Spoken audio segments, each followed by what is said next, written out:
Sanibonani khala maphupho mawukuthi umusha la ekhaya besicela nje ukuthi subscribe ukuze-ke njalo masifaka la ku-YouTube channel yethu ungaphuthelwa noma ngabe nini. Uma ukuthi-ke le video uyibuka ku-TikTok besicela ukuthi uphuthume bakithi useshe lapha ku-TikTok ufike usifollowe.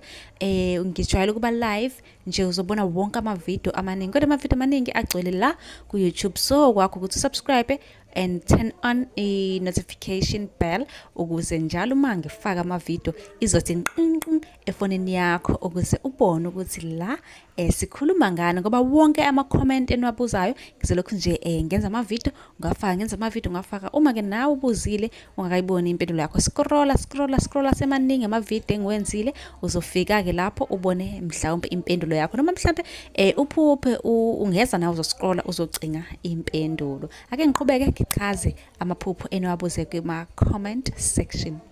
Ake siqhubeke sichaze amaphupho osibhalelile. Ngiphuphe kuphuma amazinyo onke engena esandleni elokhu ephumile. Ngaphambi kokuba ngichaze, ngiyathemba ukuthi usubscribe-ile wasifollowa ku-TikTok. Lelo phupho lisuke libika ukuthi unemimoya yamadlozi ekwembethe edinga ukuyenzelwa igobongo lwayo. Kanti kuyahlukahlukana, kwesinye isikhathi kuyasho ukuthi-ke kunento ethile eyigugu kuwena ezokulahlekela. Uma unombuzo sicela ubuze kwi-comment ukuze sizokwazi ukuthi-ke sikwenzele yakho-ke nawe ividiyo la sobe siphendula khona umbuzo wakho. Kanti uyakwazi ukusibhalela ku-TikTok ucele inombolo ka-WhatsApp ozobuza kuyona njalo ekuseni .